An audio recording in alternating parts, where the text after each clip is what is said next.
Ladies and gentlemen, welcome back to another episode of Devil's Den Hockey. And today we are here to discuss the offseason from hell. So, as we know, the NHL season is officially over, and the Florida Panthers have won the Stanley Cup. Congrats to Florida Panthers fans. Great job. Back-to-back was pulling for the Oilers, but nonetheless, they couldn't get the job done. So, let's talk about the New Jersey Devils and their offseason coming up at this point. I have made a shit ton of notes for this video because I did not want to be woefully unprepared. So, we're going to go through this. This is probably going to be a little bit of a longer video, but I wanted to sort of jump into this, give my thoughts. There's already been a couple of moves from Fitzgerald prior to July 1st, which we've got coming up in about a week or so. So let's jump into this right away. So, as I see it, the Devils basically have two big areas of concern, and that is the third and the fourth line. We've been talking about how the third and fourth line has been absolutely atrocious. Last year, didn't do a whole lot. There were some shining stars like Paul Cotter at times. There were some shining stars like Cody Glass right at the end of the season. He came in and got a couple of points. But we're here to talk about the big picture. Now, as of right now, this is what your lineup looks. If the New Jersey Devils went on the ice tonight, this is what your lineup basically looks like, and this is coming from directly from Puckpedia, so I am trying to use decent sources for the information I'm going to be giving out. So, as of right now, the New Jersey Devils have $14,394,167 to play with. Now, again, if the lineup was tonight, your first line is Jesper Bratt, Jack Hughes, Timo Meier, each of them making about $8 million a year. Jesper Bratt making 7.8, Jack making 8, Timo Meier making 8.8, and Jesper Bratt is on year 3 of an 8-year contract. Jack Hughes is on year 4 of an 8-year contract. Meier is on year 3 of an 8-year contract. These three are we're going to take them. They're great. They really are, but we're going to take them and we're going to throw them away because we don't need to talk about them. That line is not going to be touched. There's not going to be any trades, nothing concerning them. They are the backbone on which this team is built. On your second line, you've got guys like Ondrej Palat at left wing, Nico Hischier at center, and Nason at right wing. And Ondrej Palat is making $6 million a year on a year 4 of 5 contract. That's a contract that a lot of people have talked about wanting to get rid of, but we'll see what ends up happening. We'll come back to that in a bit. Nico Hischier is making 7.25, and he is on year 6 of 7 of his 7-year contracts. And Nason is making 2.75, and he is on year 2 of 3. Now, what that second line tells me is we've got a lot of that entire line is going up in smoke at the end of next year. Palat has got, he's basically playing 1 or 2 more years with the Devils, and that's it. Hischier is playing 1 or 2 more years with the Devils, and then he's going to get re-signed because, again, he is also the backbone on which the Devils are built. And Nason is on a year 2 of 3, so he's got a year or 2 left on his contract, and then he's going poof. He's a contract that I'm interested to see in the next year or two what happens with him. This year is really a defining year for him, but we'll see. On line 3, and this is where we start talking about the moves and the possibilities, you have Paul Cotter, who is making $775,000, an absolute steal for a guy like Paul Cotter, and he is playing the final year of his contract, so this is a big year for him. Dawson Mercer is making $4 million, and he is playing, this is his second year of his 3-year contract, and then we have Cody Glass, who was an RFA, but he is no longer an RFA. He's not going to be an RFA. Fitzgerald has openly said that he is not interested in re-signing Cody Glass, so he's going to hit the UFA market. It'll be interesting to see what happens with him, but right now, you basically have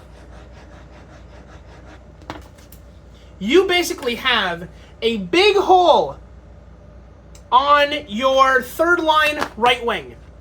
Then we come to our final line. We have Nolan Foote, who is an RFA. We have Lamico, which is a brand new signing that Fitzgerald went ahead with. He's making $880,000, and he's been signed to a 1-year contract. He was the big one. He was the one. I shouldn't say the big one. He was the only really out of nowhere move by Fitzgerald. Seemed like kind of a rushed move, but maybe he sees something I don't. He's the professional GM. I'm just some bum in his basement. And then on the right wing, you have Legare. I'm not sure how you pronounce his name, but he's making $775,000, and he is on his first year of a 1-year contract. So, what I'm seeing here is that Cody Glass is not coming back. Your entire fourth line here is basically up in smoke, or is going to be up in smoke at the end of this year. That presents a real problem for Fitzgerald, because he has to basically come in and replace basically 30% of his forwards. We will see if Nolan Foote gets re-signed. He is an RFA, so the Devils still own his rights, so that's, a positive. So there's that. On defense, let's talk about the defense a little bit. We have Luke Hughes, who is an RFA right now. We obviously know he's gonna get re-signed. I've heard the number going between $7.5 to $9 million. We already have one defense that's worth $9 million, but we'll see what happens with him. On his right-hand side, we have Pesce, who is making $5.5 million and is on year 2 of a 6-year contract. Siegenthaler, on the second pairing, making $3.4 million and is working on a year 3 of a 5-year contract. Then you have Dougie Hamilton on his right-hand side, making $9 million on year 5 of 7. So he's got 7 years on his contract. He's playing year 5 this year. That's a contract I'd like to keep my eye on, because I could totally see a trade where someone takes on the last 2 years, or even at the end of next year where he takes on the last year of his contract, but he is $9 million, so I can't imagine anyone in the NHL taking on that contract without the Devils having to hold on to a bit of that.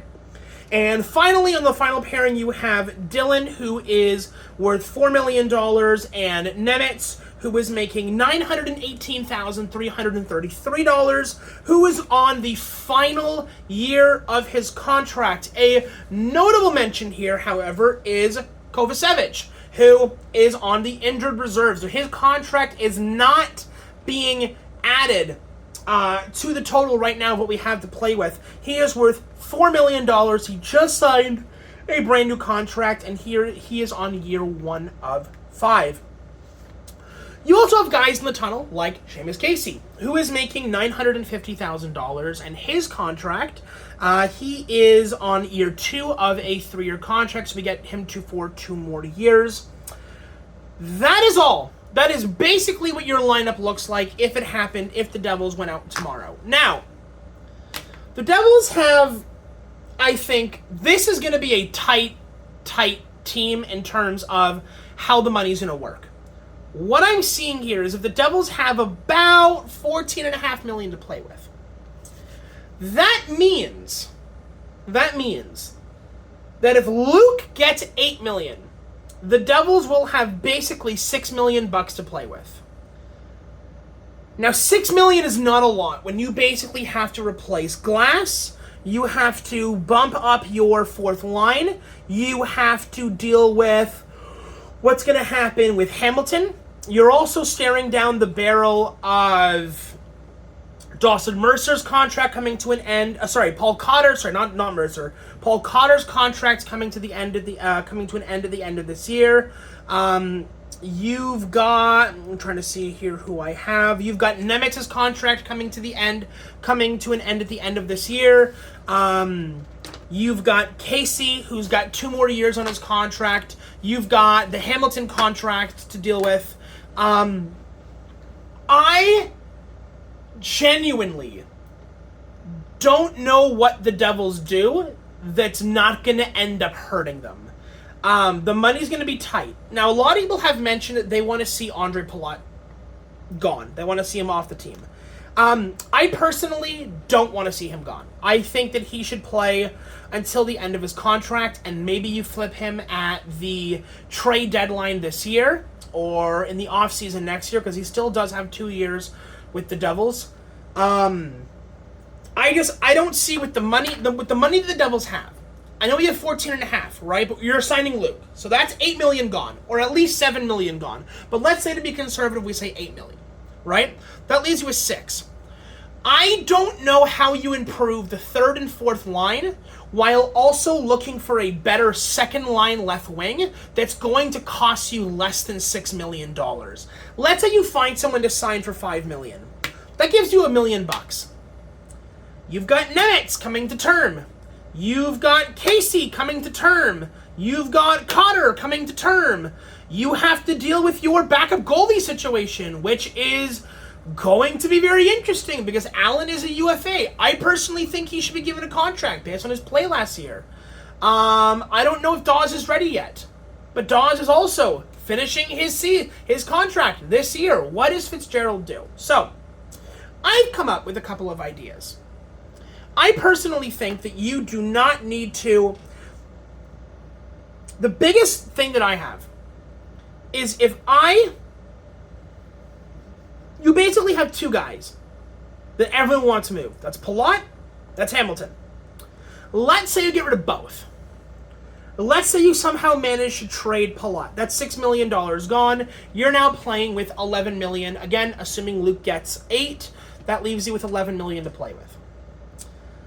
Let's assume you trade Hamilton and you get Hamilton off your books. But let's say you end up hanging on to at least 50%.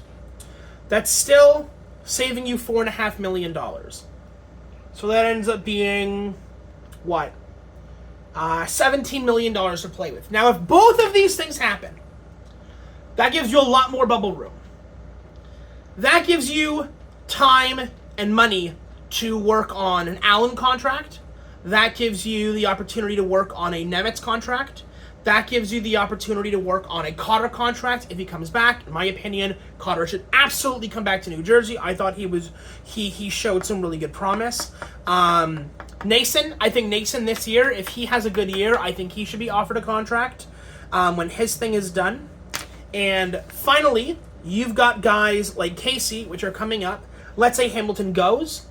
You could do Luke Hughes, Pesce, Siegenthaler, Nemitz, Dylan, Casey, which honestly is not that bad. The issue is you do have a ton of young guys on your back end. You've got Luke, who's going to be a superstar, no questions. I don't even, it's even a worry at this point. Luke's going to be an absolute superstar. Nemitz, who's kind of been off and on. And then you've got Casey, who's had some really good looks, some really good chances to play in the NHL, and he's knocked them out of the park. But he's only played like 20 or 30 games in the NHL. This is not enough to get a good idea of what this kid's going to be. It's a bit of a gamble. In my opinion, in my humble opinion, I think you hang on to Palat. I think you hang on to Hamilton for at least another year. I know that people don't like to hear that, but right now you have, in my opinion, bigger fish to fry. I think the Cody Glass situation is a bigger issue right now than whether or not Palat and Hamilton stay. And I know that's a wild concept, because I know how badly people want Hamilton and Palat gone. I think you'll be lucky to unload one. I don't see how you unload both without having to retain significant parts of their contract. Imagine you try to get rid of Palat, who is an older guy who's starting to wear his welcome in the NHL, who's starting to be a guy that doesn't really do much for you except for leadership. I don't see how anyone trades him away and doesn't try to have the other team retain at least 50%. So you're taking $3 million and you're putting it on your side of the ledger, which is fine. It's better than $6 million. $3 million buys you at least two fourth line guys, maybe a really solid third line guy. Now, looking over, I forgot. You've also got Markstrom's contract coming to an end at the end of next year. He's got You're paying him $4 million right now, $4.1 million, and he's in the last year of his contract. So you've got Markstrom's contract coming down the barrel of a gun right now at the end of next year. You've got Dawes, who's also gone at the end of next year. So you've got Allen as a UFA, Markstrom as a as a free agent next year, Dawes as a free agent next year. You've got Nemitz as a free agent next year. You've got Lemico as a free agent, Laguerre as a free agent, Cotter as a free agent. Like, you're like, the Devils are in a pinch. The Devils are in a serious pinch right now. Now, I've gone ahead and I've taken a look at the UFA class for this year. And I'm not gonna lie, it's slim pickings this year. You're not signing Marner. You're not signing Tavares. You're not signing Marchand. Marchand has openly said he wants to go back to the Panthers. He said that this year was the best year of his entire career. Shot at Boston across the bow. You're not signing Jimmy Benn. He's worth 9.5. You're not signing Brent Burns at 8. You're not signing Orlov at 7.5. You're not signing Ekblad at 7.5. You're not signing Provorov at 6.7. You're not signing Besser at 6.6. Like, all of the good guys you're not getting. However, if you look deeper into the UFA class, I think I've picked out a couple of people that could potentially improve the Devils, even if it's just for a year or two. So, that Cody Glass contract, him being a UFA and he's going to go test free agency, you're basically looking for a third-line right winger, right? That's basically what you're looking for. Now, I've come up with 2 possible prospects, which I don't think are the worst things in the world. So, you basically have 2 choices, in my opinion, and that's Joel Armia from the Montreal Canadiens and Connor Brown from the Edmonton Oilers. Both of them are UFAs. So, Joel Armia's contract right now is 3.4, so he's definitely a lot more expensive, but again, you're paying for a third liner. Maybe he moves up to the second if you really want to throw him around. I doubt it, but there's that. Last year, he played 81 games played. He had 11 goals, 18 assists for 29 points. Now, that is better than what Glass had. That is better than what we previously had. That is better than almost our entire fourth line combined last year. He is $3.9 million. One of the things that stood out to me is this year, New Jersey had a real injury problem. We were losing guys left, right, and center throughout the year. You had Hughes go down. You had you had so many guys that went down for the Devils last year. And one of the things that stood out to me is that Armia played all 81 games. So that's something, in my humble opinion. The other option is Connor Brown. Now, was only being paid $1 million by the Oilers. He played 82 games. He had 13 goals. He had 17 assists, and he had 30 points. Having Connor Brown on a third or fourth line position, getting 30 points a year, I feel like that's such a good addition to the Devils. I understand Connor Brown's getting old.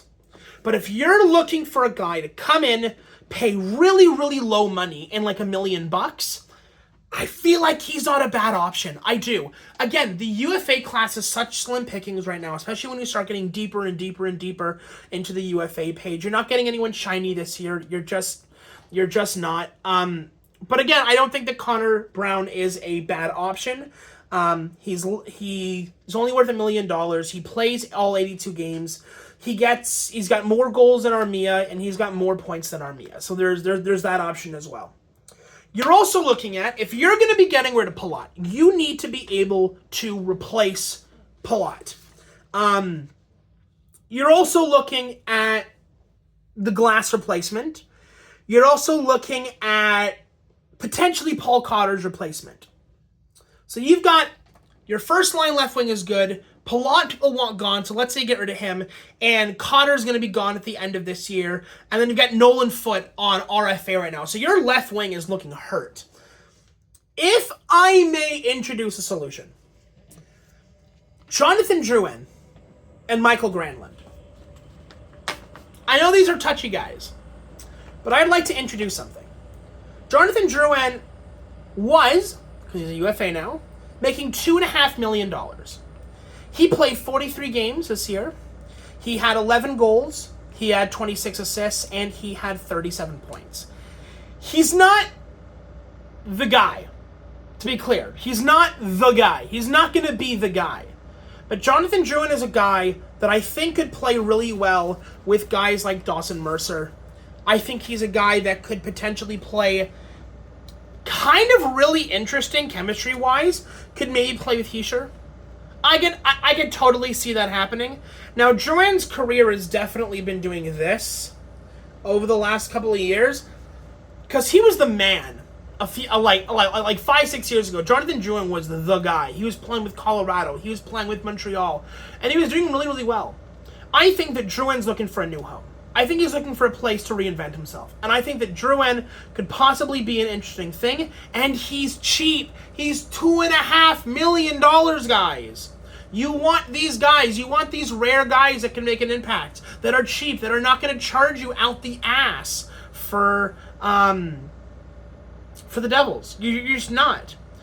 The other option you have is Michael Granlund. With Mercer being at this point, I think it's fair to call Mercer a wild card. I love Mercer. Everyone knows that I love Mercer, but he did not have a good year. He hasn't had a really good year for the last two, and he's starting to become a concern. You could replace a Dawson Mercer with a Michael Granlund. Now, Michael Granlund right now was making, because he's a UFA, $5 million a year. Dawson Mercer's $4 million. I'm just going to leave that out there. You're really only paying, if you switch a Mercer for a Granlund, you're only paying an extra $1 million. And Granlund is, in my opinion, a much better solution. Granlund played 52 games, had 15 goals, had 30 assists, had 45 points. Now, he's not a goal scorer, but Granlund gives you depth. If you're down the middle at the center position, is Jack Hughes, Nico Hischier, Michael Granlund? Guys, that's so good. Like, that's so good. The only other centers of note, and I have my laptop out right here on Puckpedia, so I wanna point this out. The only really good centers this year on the market right now are John Tavares at $11 million. You're not getting him, okay? You've got Claude Giroux at $6.5 million. And what was Giroux's stats last year? Giroux's stats last year was 15 goals, 35 assists, 50 points. So he's definitely better than Granlund. The problem is he's worth $6.5 million. Like, maybe you trade him out with the Palat contract and like you pay it $500,000 more. But again, he's 37 years old. Like, you're gonna have to get rid of him again, right? You're getting, let's see here. You've got Brad Marchand, who's worth 6.12.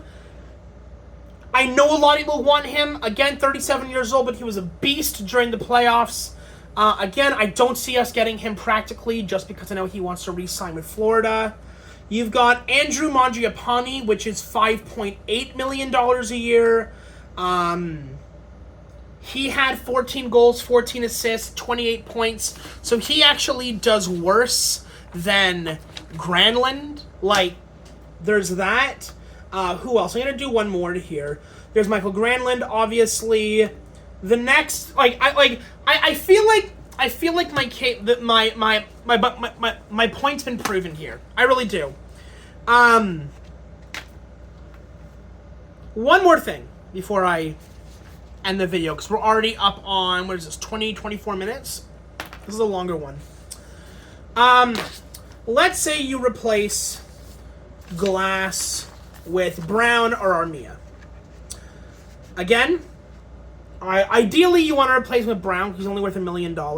So that brings you to, and my lighting just went out for my camera, so we'll cut this short. Armia ideally goes to, Brown is only $1 million. So there's that as well. Anyways, I'm going to wrap it up because my lighting just went to shit, which means my camera has just gone to shit. So, on that note, guys, I will talk to you in the next one. Adios.